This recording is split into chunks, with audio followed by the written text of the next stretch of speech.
வணக்கம். இது தமிழ் குரலின் சிறப்பு நேர்காணல். இன்றைக்கு நம்மோடு இணைந்திருக்கிறவர் ஃபர்ஸ்ட் லைன் மீடியாவின் முதன்மை ஆசிரியர், மூத்த பத்திரிகையாளர் ஐயா திருமிகு உமாபதி அவர்கள். சார் வணக்கம். சார் வணக்கம். எதிர்கட்சிகள் இவ்வளோ சீட்டு ஜெயிச்சு என்ன பண்ண போகிறீங்க அப்படின்னு பலரும் கேட்டாங்க. எங்கள் கூட 40 வாங்கி உங்களுக்கு என்ன பிரயோஜனம், கேன்டீனில் சமோசா தான் சாப்பிட்லான்லாம் பலரும் பேசினாங்க. ராகுல் காந்தி அவர்கள் குடியரசுத் தலைவருடைய அந்த தீர்மானத்தின் மீது நன்றி தெரிவித்து பேசும்போது பல விஷயங்கள் கிட்டத்தட்ட ஒரு 24 மணி நேரமாக அவர் தான் வைரல் அப்படிங்கிறத பார்க்க முடிகிறது. அது தொடர்பாக இன்றைக்கி ஜியும் கூட பேசுகிறார். நம்ம முதல்ல ராகுலுடைய அந்த டிரான்ஸ்ஃபர்மேஷனை பற்றி பேசிட்டு ஜிக்கு வரலாம். ராகுல் காந்தியினுடைய அந்த பேச்சு பாயிண்ட் அவுட் பண்ணி அடித்தது. அவர் ஜி இது வரைக்கும் ஒருத்தர் பேசும்போது எந்திரிச்சு, பெரும்பாலும் அவர் வரமாட்டார், எதிர்கட்சி தலைவர் பேசும்போது வந்து எந்திரிச்சு குறுக்க பேசுனதெல்லாம் எப்படி பார்க்க வேண்டியிருக்கு, நீங்கள் எப்படி பார்க்குறீங்க சார்? அதாவது இப்போ ராகுலுடைய இந்த விவகாரம் தான் நாடு முழுவதும் பேசப்பட்டிருக்கு. இங்கே மட்டும் கிடையாது, நம்ம மட்டும் இல்லை, வெஸ்ட் பெங்கால் மட்டும் இல்லை, இந்த இதில் சிங்கம் படத்தில் சொல்லுவாங்கல்ல அந்த மாதிரி மத்திய பிரதேஷ், ஆந்திரா, தெலுங்கானா, தமிழ்நாடு, கர்நாடகா, கேரளா எங்கே பார்த்தாலும் ராகுலுடைய ஸ்பீச் தான் போயிட்டுருக்கு. அது காரணம் வந்து அந்த ஸ்பீச்சோடைய நரேஷன். அவர் வந்து பேசிய விதம் இருக்குல்ல, எல்லா பிளேயர்ஸையும் காலி பண்ணிட்டாங்க. நாடாளுமன்றத்தில் இவர் இப்படி பேசுவார், அவர் அப்படி பேசுவார், இவர் பேசினா கேட்டுகிட்டே இருக்கலாம், இவர் டேட்டாவோட பேசுவார், இப்படிலாம் கடந்த காலத்தில் சொல்லுவாங்க. வாஜ்பாய் ஆட்சிலையும் சரி, ஆட்சியில் இந்திரா காந்தி ஆட்சி காலத்துலேருந்து பல நேரு ஆட்சி காலத்துலேயே வச்சுங்களேன், வந்து இவ்வளோ சிறப்பாக பேசக்கூடியவர், இவர் வந்து இந்த பாயிண்ட் எடுத்து பேசினாருன்னா இப்படி பேசுவார்லாம் சொல்லுவாங்களா. அது எல்லாத்தையும் முறியடித்து 6 பாலில் 6 சிக்ஸர் அடித்து, இடையில ஒரு நோ பால் போட்டு அதுலேயும் சிக்ஸர் அடித்தவர் தான் ராகுல்.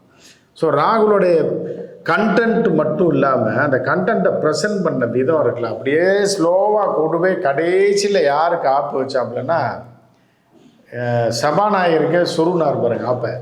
ஸோ இதுதான் வந்து ராகுல் இன்னைக்கு ரீச் ஆகிருக்கிறதுக்கு ஒரு பெரிய காரணம். அது போக என்ன அப்படின்னா, மோடி வந்து என்னன்னா திடீர்னு எங்கேயாவது மலையில் வந்து உட்காந்து மழை பெஞ்சிக்கிட்டே இருக்கும், ஏதாவது ஒரு இடத்துல உட்காந்து பேசிட்டு இருக்கும்போது திடீர்னு தண்ணி நமக்கு தெரியாமல் பின்னாடி வந்துடும். ஐயோ தண்ணி வந்துருச்சு, பேண்ட்டு நினைய போகுது, வேட்டி நினைய போகுது, சேலை நினைய போகுது, எந்திரிச்சு விடுவாங்க பாருங்க. அந்த மாதிரி தண்ணி வந்துருச்சு யாருக்கு, ஜி சீட்டில் வந்த உடனே டப்புன்னு அவர் எந்திரிச்சு தானே ஆகணும். அந்த மாதிரி அவர் எந்திரிச்சு அவர் கொந்தளிக்கிறாரு. அவரை உண்மையிலே காப்பாற்றினது குஜராத்தி தான். யாருன்னா நம்ம உள்துறை அமைச்சர் தான். வேற யாருமே எந்திரிச்சு கவுண்டர் கொடுக்கல, பேசலை. காரணம் என்னன்னா எல்லாமே டம்மி பீஸுங்க. புரியுதா அவங்களுக்கு என்ன பேசுறதுக்கு? அவங்களுக்கு தெரிஞ்ச ஒரே ஜெய் ஸ்ரீராம், மோடிஜி, பாரத் மாதா கி ஜெய், மூணு தான் தெரியும். இது ஆரம்பத்திலே கத்தி பார்த்தாங்க. பூரா மெண்டலை உட்கார வச்சுருப்பாங்க. 4 பேர் உட்கார 1000, 2000, 3000, 4000 திருப்பி இது மட்டும் தான் அவங்களுக்கு சொல்ல தெரியும். ஸோ அவங்க பண்ண உடனே ராகுல் ஒரு முதல் சிக்ஸர் என்ன அடித்தாப்புல அப்படின்னு பார்த்தீங்கன்னா, இவங்க கத்தி ராகுலை பேச விடாமல் பண்ணி என்ன பேசுறதுன்னு தெரிய விடாமல் பண்ணுன்றது தான் எங்களோட திட்டம்.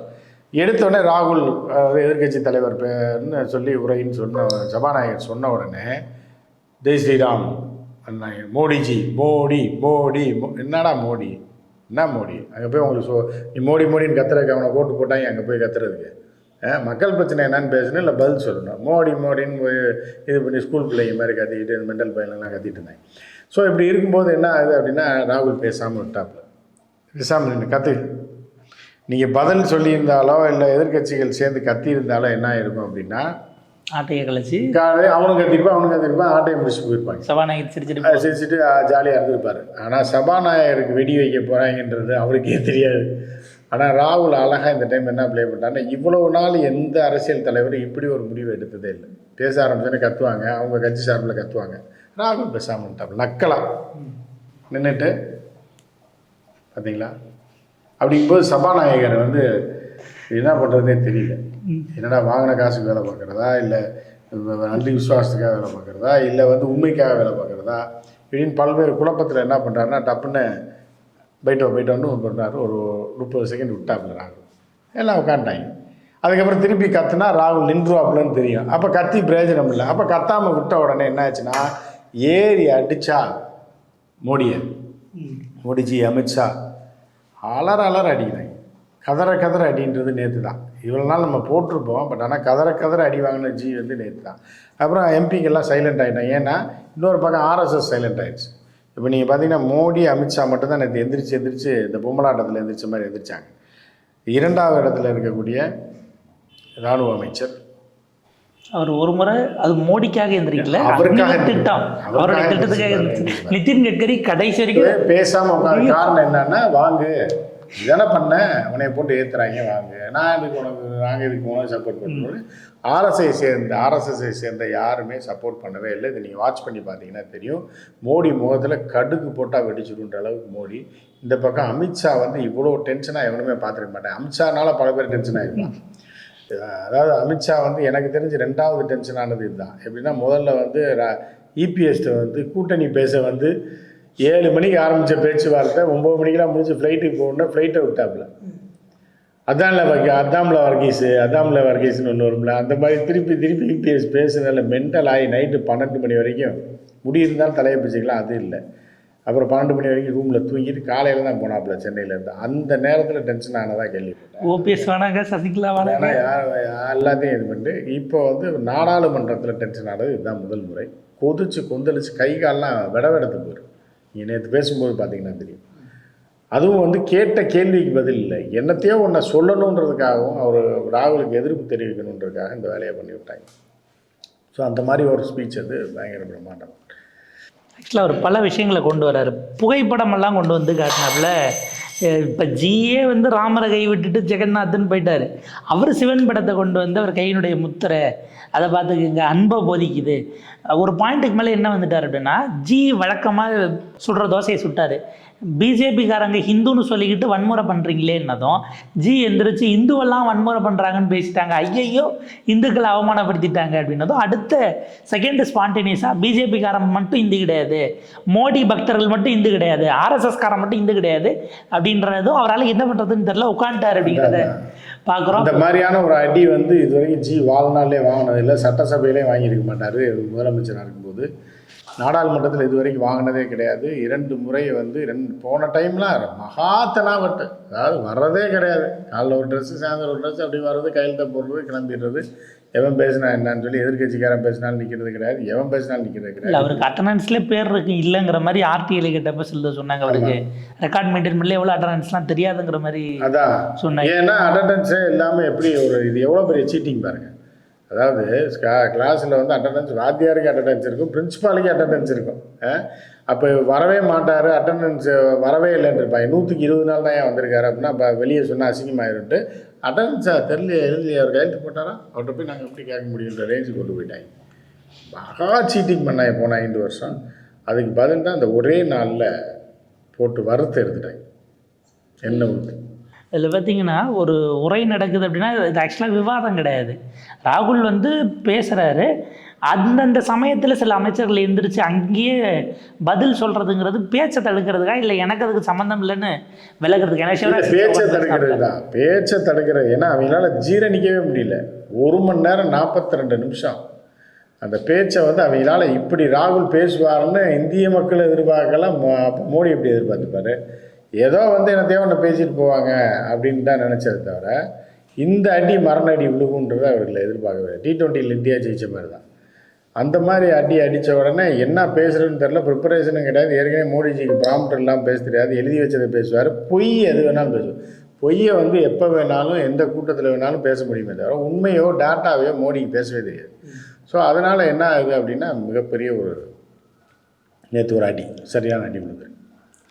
இன்னொரு பக்கம் வந்து பார்த்திங்க அப்படின்னா, ராகுல் நீட் விவகாரம் அது சார்ந்த விஷயங்களை எழுப்புறாரு. அதுக்கு சம்மந்தப்பட்ட அமைச்சர் எந்திரிக்கவே இல்லை. அவர் நேற்று வந்தாரானே தெரியல. ஒரு பிரச்சனைக்கு கேள்வி கேட்கும்போது அதை விவாதிக்க முடியாதுன்னு சொல்கிறத நம்ம எப்படி பார்க்க வேண்டியிருக்கு? சபாநாயகர் அதுக்கு அனுமதிக்கல. இன்றைக்கி இந்த பேச்சை மொத்தத்தையுமே கிட்டத்தட்ட நீக்கிட்டாங்க, எக்ஸ்பென்ஸ் பண்ணிட்டாங்கன்னும் பார்க்க வேண்டியதாக இருக்குது. இல்லை, அதுதான் அவன் கைக்கூலிகள் தானே. நீங்கள் வந்து யார் நம்ம முதலாளியே யார் சோறு போடுறானோ அவனுக்கு விசுவாசமாக நடக்கிறது தான், வேறு என்ன. இப்போ ஒரு சம்பவம் நாட்டில் நடக்குது, மணிப்பூரை பற்றி பேசுனா பேச முடியாதுன்றீங்க. மணிப்பூருக்கு போனியானா போகல, மணிப்பூர் போவியானா போகல. இது நீட்டை பற்றி இவ்வளோ சீட்டிங் பண்ணியிருக்கான், எல்லாமே பிஜேபிக்காரன் கட்சி சார்ந்தவன், மோடிக்கு வேண்டியவன், மோடியோட ஃபோட்டோவோட போட்டிருக்கான்.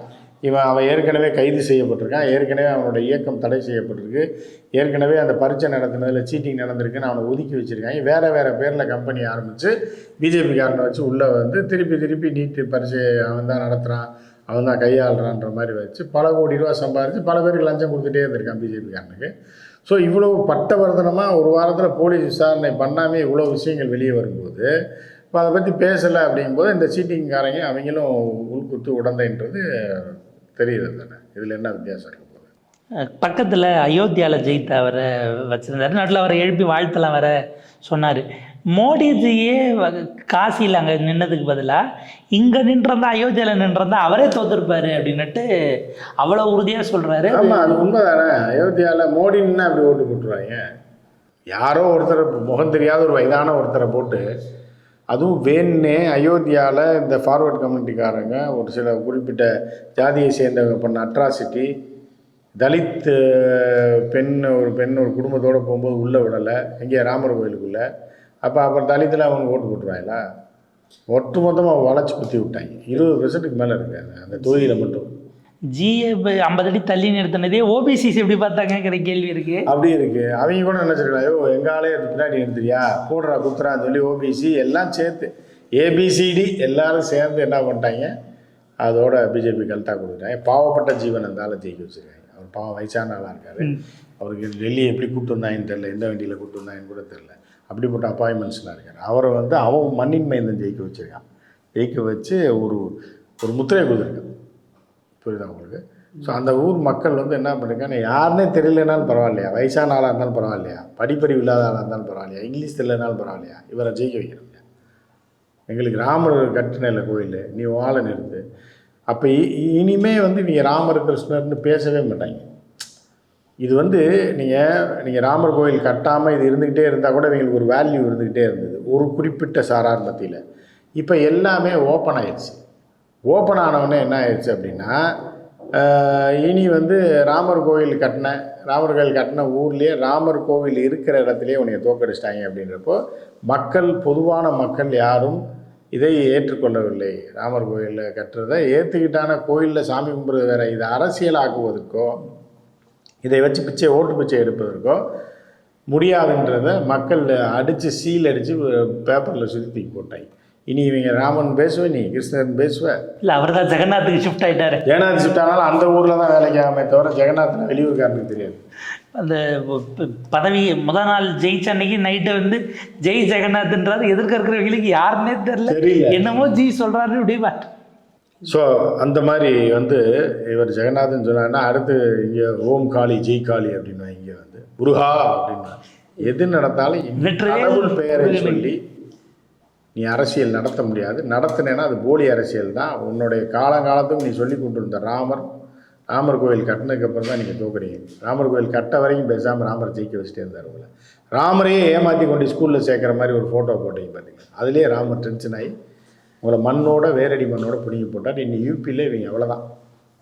மீண்டும் மாநில கட்சி தான் ஆட்சி வரும்.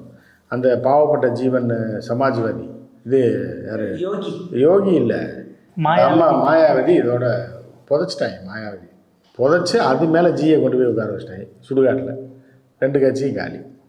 ஸோ இனி இருக்கிற கட்சிகள் என்ன ஆட்டம் ஆடப்போகுது. இனி காங்கிரஸுக்கு தான் அங்கே மீண்டும் ஒரு பெரிய அப்லிஃப்ட் இருக்குது. சமாஜ்வாதி கட்சி அகிலேஷ் ஜெயிச்சுட்டு எம்பியாக வந்துட்டார். அவர் இன்னைக்கு போட்டு டபுள் இன்ஜின் கவர்மெண்ட்டுங்கிறீங்க. ஏர்போர்ட்டில் ஃப்ளைட்டை நிற்க சொன்னால் அது ஏர்போர்ட்டை விட்டு வெளியே போய் நிற்கிது. ஸ்மார்ட் சிட்டின்னு கட்டியிருக்கிறீங்கன்னு பார்த்தா போட்டில் போக வேண்டியிருக்க ரோட்டில் என்ன தான் பண்ணுறீங்கன்னு அவரும் போட்டு இன்றைக்கி அவர் ஸ்மார்ட் சிட்டினா எனக்கு என்னன்னு தெரியுமா? முதல்ல ஸ்மார்ட்னா என்னன்னு தெரியுமா, இல்லை சிட்டினா என்னன்னு தெரியுமா எங்களுக்கு? ஸ்மார்ட் சிட்டி மண்டே ஆள் ஏதோ அங்கே போய் என்ன பண்ணுறாங்க, யூபியில் ஸ்மார்ட் சிட்டின்னு பார்த்தா மாடுலாம் மிதந்து போயிட்டுருக்கு. புரியுதா உங்களுக்கு? மாடு மிதந்து போயிட்டுருக்கு, ஆடு மிதந்து போயிட்டுருக்கு, ரோடு பூரா தண்ணியாக இருக்குது, பஸ் ஸ்டாண்டை காணாம், ரயில்வே ஸ்டேஷனில் தண்ணி உள்ளே பூந்துருக்கு, ஏர்போர்ட்டு காணாம், என்ன ஃப்ளைட்டே இல்லைன்றாங்க. ஸோ இப்படி படுக்கோமாளி குத்துருக்கு. இனி அடுத்தது யோகி ஆதித்யநாத் அங்கே மடம் கட்டி எங்கேயோ உட்கார வச்சுருவாங்க. 4 பசுவும் யோகியும் அப்படின்னு சொல்லி ஒரு கதை எழுதுகிற மாதிரியான படம் கூட எடுக்கலாம் நம்ம இன்னொரு அடுத்த எலெக்ஷனுக்கு அப்புறம். அப்படின்னு யோகி எப்படி இருந்த யோகி பசுக்களோட கடைசியில் பசுக்களோட மடத்தில் கிடக்காரு அப்படின்ற மாதிரியான ஒரு காட்சியெல்லாம் பார்க்க வேண்டியது வரும் அடுத்த எலெக்ஷனில். சார், நிறைய விஷயங்களை பகிர்ந்துக்கிட்டீங்க. உங்கள் நேரத்துக்கு கருத்துக்களுக்கும் ரொம்ப நன்றி.